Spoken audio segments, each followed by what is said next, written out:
سے انبیاء علیہ السلام کی تربیت ہوتی تھی، یہ نائب رسول بنے، اپنے اپنے زمانے میں اپنی قوموں کو دعوت دینے کے لائق بنے. اور اگر مدرسوں کے اندر جو طلبہ پڑھتے ہیں ان کے اندر یہ فکر ہے، یہ جذبہ ہے کہ میں نائب رسول بننے جا رہا ہوں، ہر علم کی بڑی قدر ہے، اسلام ہر علم کی قدر کرتا ہے. آپ ایک میڈیکل کالج جاتے ہیں تو ڈاکٹر بنتے ہیں، آپ کا موضوع انسانوں کا جسم ہوتا ہے. آپ ایک انجینئرنگ کالج میں جاتے ہیں تو آپ الیکٹریکل انجینئر بنتے ہیں، میکینیکل انجینئر بنتے ہیں، آٹو موبائل انجینئر بنتے ہیں. اگر آپ آٹو موبائل انجینئر بنے، آپ کا موضوع یہ کار، وہیکلز، موٹرز، یہ آپ کا موضوع ہے. الیکٹریکل انجینئر بنے تو آپ کا موضوع الیکٹریکل چیزیں ہیں. مدرسے میں جو بچہ پڑھتا ہے اس کا کیا موضوع ہے؟ مدرسے میں جو بچہ پڑھتا ہے اور یہاں سے فارغ ہوتا ہے اس کا موضوع انسانوں کے دل اور انسانوں کی ہدایت ہوتی ہے. یہ بچے اسی طرح سے ان کی تربیت کرنے کے لیے مدرسے بنائے جاتے ہیں جس طرح سے انبیاء علیہ السلام کے نائبین کی تربیت ہوتی ہے. بڑے خوش نصیب ہیں یہ بچے. آج 130 بچوں کی دستار بندی ہو رہی ہے.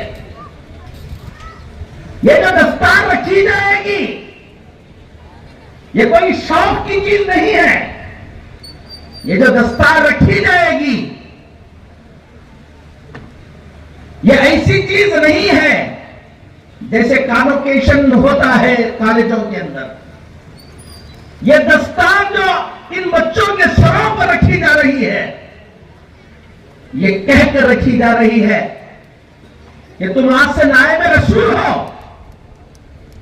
تمہاری سوچ اللہ کے نبی صلی اللہ علیہ وسلم کے سوچ کے مطابق ہو. تمہارا دل کا درد اللہ کے نبی صلی اللہ علیہ وسلم کے دل کے درد کے مطابق ہو. تمہاری راتیں، تمہارا دن، تمہارا مقصد، تمہارا جینا، تمہارا مرنا اور اپنی پوری زندگی محمد رسول اللہ صلی اللہ علیہ وسلم کے دین کے لیے وَاسْتَنَعْتُكَ لِنَفْسِي، میرے لیے اللہ تعالیٰ کہہ رہے کہ میں نے میرے لیے تم کو بنایا ہے. دوسروں کو دوسری انسٹیٹیوشنز میں، ہم خود انسٹیٹیوشن چلاتے ہیں دوسرے، ان کے قائم کرنے کا مقصد دوسرا ہے. ہمارا مقصد جو مدرسے کا ہوتا ہے وہ محمد رسول اللہ صلی اللہ علیہ وسلم کے نائب بنانے کا. نائب کیا ہے؟ ان طلباء کو، یہ فارغین کو کے اندر وہ درد آ جائے، دنیا کے اندر ارتداد پھیل رہا ہو، دنیا کے اندر گمراہی پھیل رہی ہو، دنیا کے اندر کفر اور شرک پھیل رہا ہو، دنیا کے اندر ایمان والے ایمان سے باہر جا رہے ہو. یہ ویسے ہی تڑپیں جیسے انبیاء تڑپتے تھے. کتنا تڑپیں، اللہ کی طرف سے تسلی آئے لَعَلَّكَ بَاخِعٌ نَفْسَكَ عَلَىٰ آثَارِهِمْ إِن لَّمْ يُؤْمِنُوا بِهَٰذَا الْحَدِيثِ أَسَفًا. اے محمد صلی اللہ علیہ وسلم، شاید آپ اپنی جان گنوا دیں گے اس افسوس میں کہ یہ ایمان نہیں لا رہے ہیں. یہ مدرسے کے بچے، یہ مدرسہ جو چل رہا ہے، یہ مدارس جو چل رہے ہیں، یہ بہت اونچے کام کے لیے چل رہے ہیں. یہاں سے نکلنے والے بچوں کو اپنے پیٹ کی فکریں نہیں، امت کی فکریں ہو رہی ہیں، اپنی دنیا کی فکریں نہیں، آخرت کی فکریں. اس انسانیت کے ایک ایک انسان کی فکر کہ کوئی جہنم میں نہ چلا جائے. یہ وقت کے فرعونوں سے کہ دربار میں جا کر اللہ کا پیغام پہنچانے کے لائق بننے کے لیے بن رہے ہیں. اگر یہ مدارس، یہ فارغین، ان کا مقصد ادھر رہے گا، اس طرف رہے گا، اور یہ احساس ہوگا کہ ہم پر دستار فضیلت رکھی جا رہی ہے. یہ دستار فضیلت نہیں ہے، دستار ذمہ داری ہے. مدرسے میں کیا پڑھایا جاتا ہے؟ بہت سے لوگ، افسوس کی بات یہ ہے، مخلص لوگ ہیں، مدرسے کو جانتے نہیں ہیں.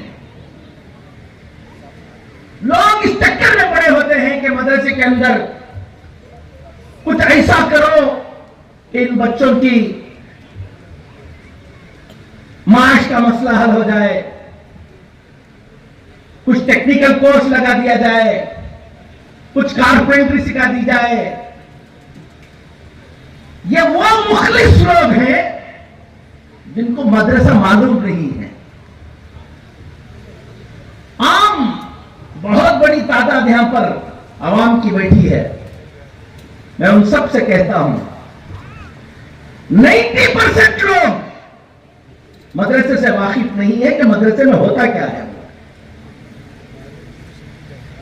ناواقفیت کی وجہ سے اخلاص کے ساتھ مشورے دیتے ہیں، اور وہ مشورے دیتے ہیں جس سے مدرسہ اپنے مقصد سے ہٹ جائے. مدرسے میں کیا پڑھایا جاتا ہے؟ آپ بڑے بڑے لوگوں کو بلا کر پوچھے کیا پڑھایا جاتا ہے، تو کہتے قرآن اور حدیث پڑھی جاتی ہے.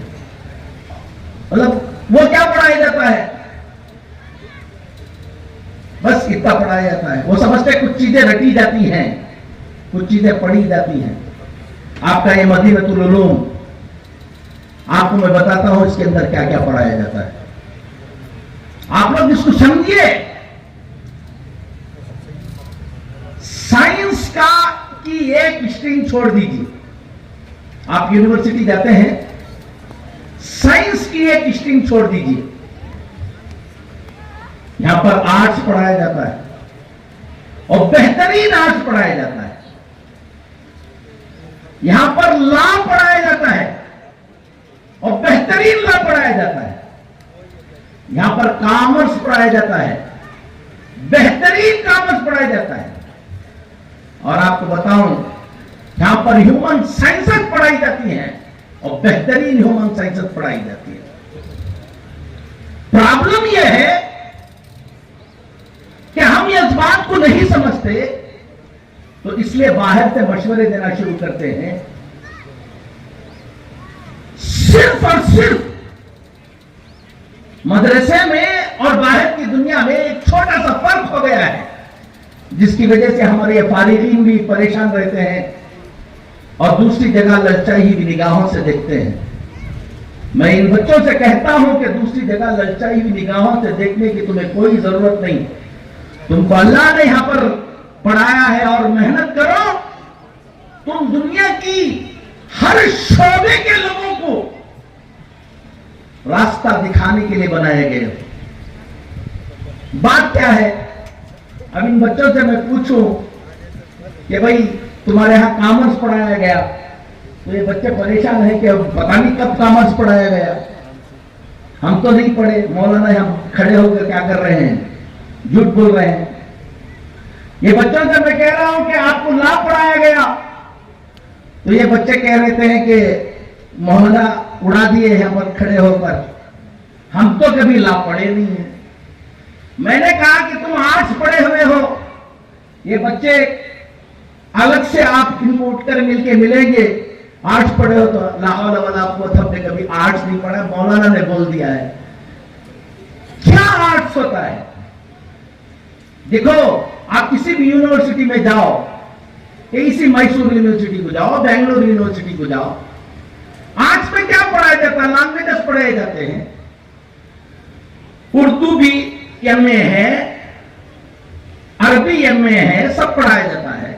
ہمارے بچے ابھی اس کے بعد ایگزیبیشن ہوگا، آپ جاؤ سنو. بہترین عربی بولتے ہیں یہ ماشاءاللہ، بہترین اردو بولتے ہیں، کسی بھی یونیورسٹی کے بچے سے اچھی اردو جانتے ہیں۔ ہاں وہ آپ کی ٹرمینالوجی میں نہیں بولا ان کو کہ تم آرٹس پڑھتے ہو، آپ یہ بچے کامرس پڑھے ہوئے ہیں۔ اگر یہاں کامرس کے بچے ہیں، لوگ ہیں، پروفیسرز ہیں، ان کو میں کہتا ہوں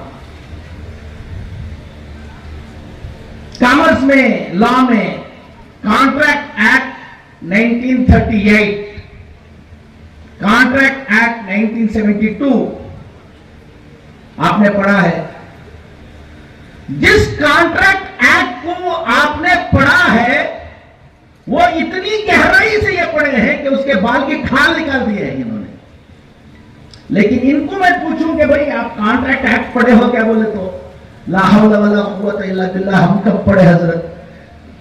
اگر ان کو میں بولوں کتاب البیوع پڑھے ہو تو کہتے ہیں کہ بالکل ہم کتاب البیوع پڑھے ہوئے ہیں، یہ اسلامک کانٹریکٹ ایکٹ پڑھے ہیں، ایجاب قبول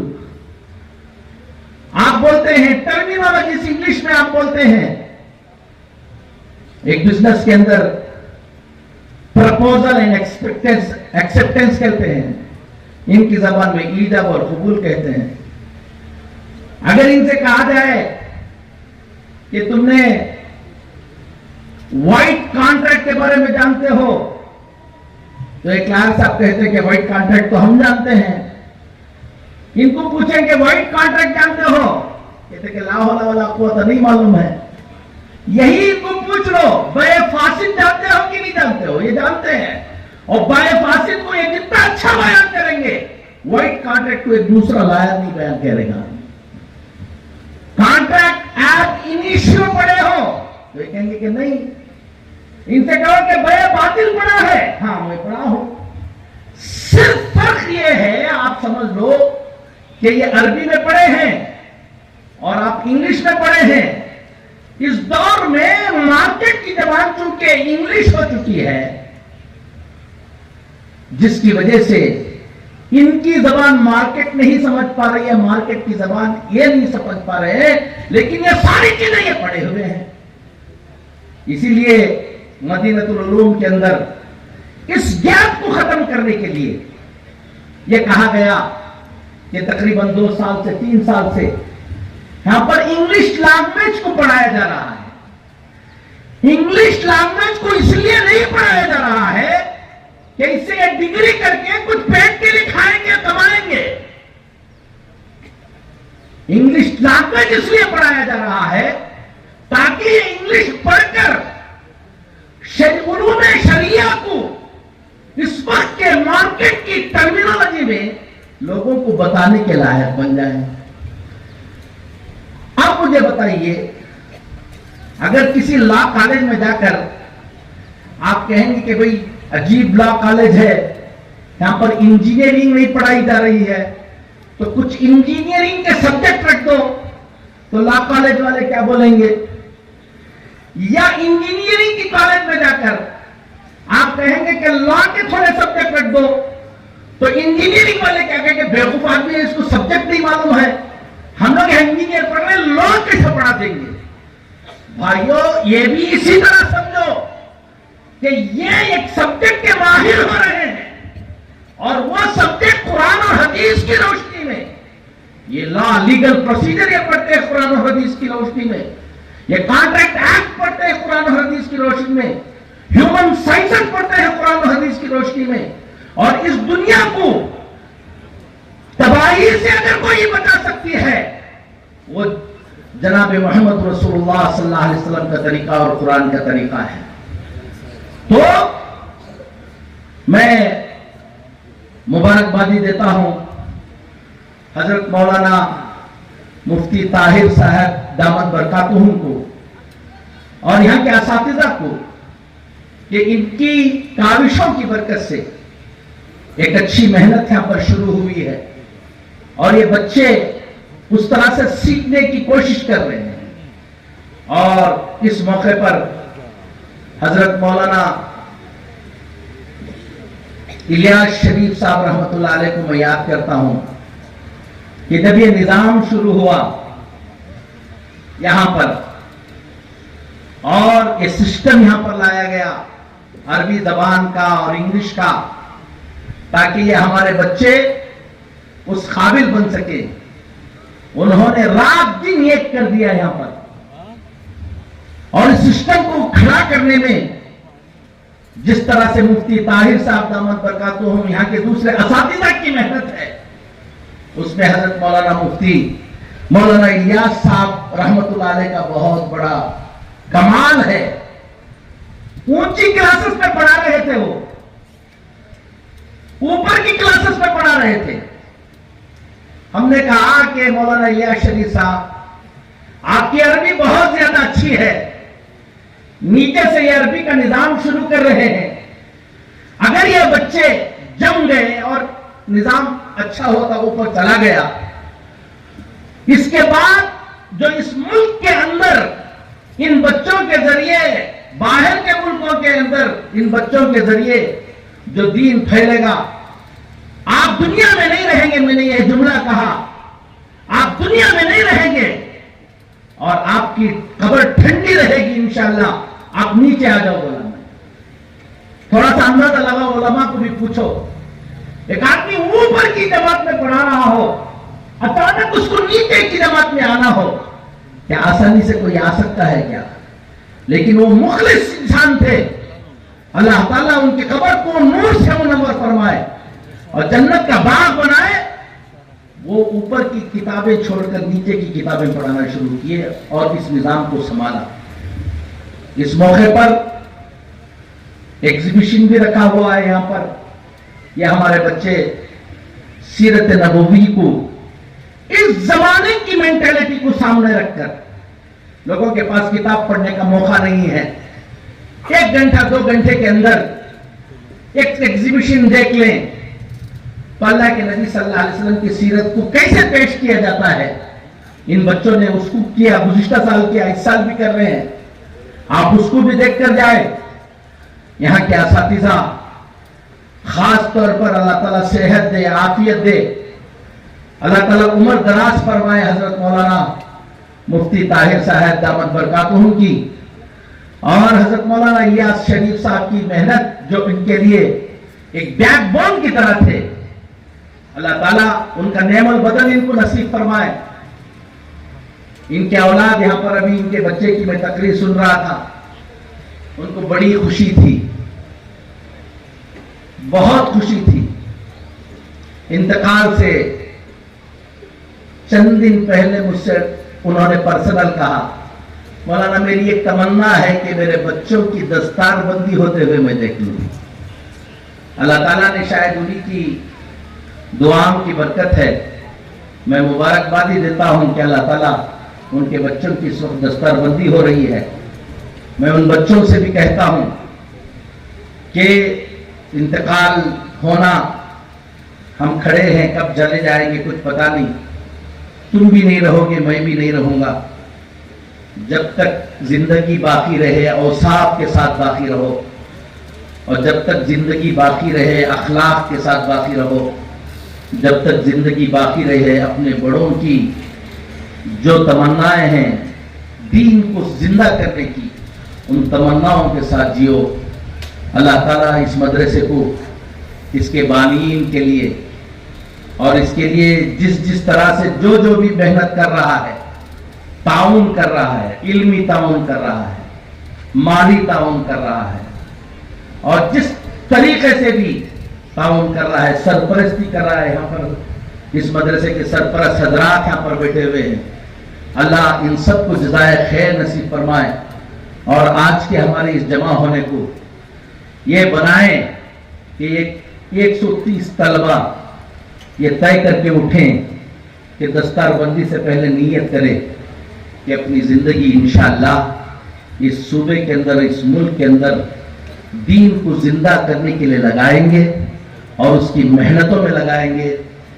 اللہ تعالیٰ کی کہ دین کے کام کی محنت کرتے رہو گے، تمہاری دنیا اللہ غیب سے بنائیں گے، میری پوری زندگی کے اندر نہ جانے کتنوں کی سیرت میں نے پڑھ لی، کتنے بزرگوں کو دیکھ لیا، ایک آدمی کی سیرت نہیں ملی جس نے اپنی زندگی دین کے لیے قربان کی ہو، اللہ نے اس کی دنیا خراب کر دی، ایک بھی نہیں ملا۔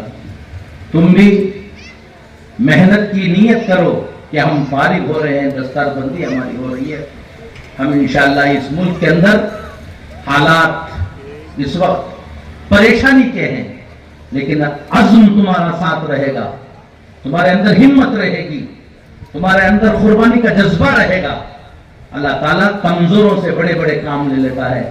اللہ تعالیٰ کہنے سے زیادہ سننے سے عمل کی توفیق نصیب فرمائے۔ وآخر دعوانا الحمدللہ۔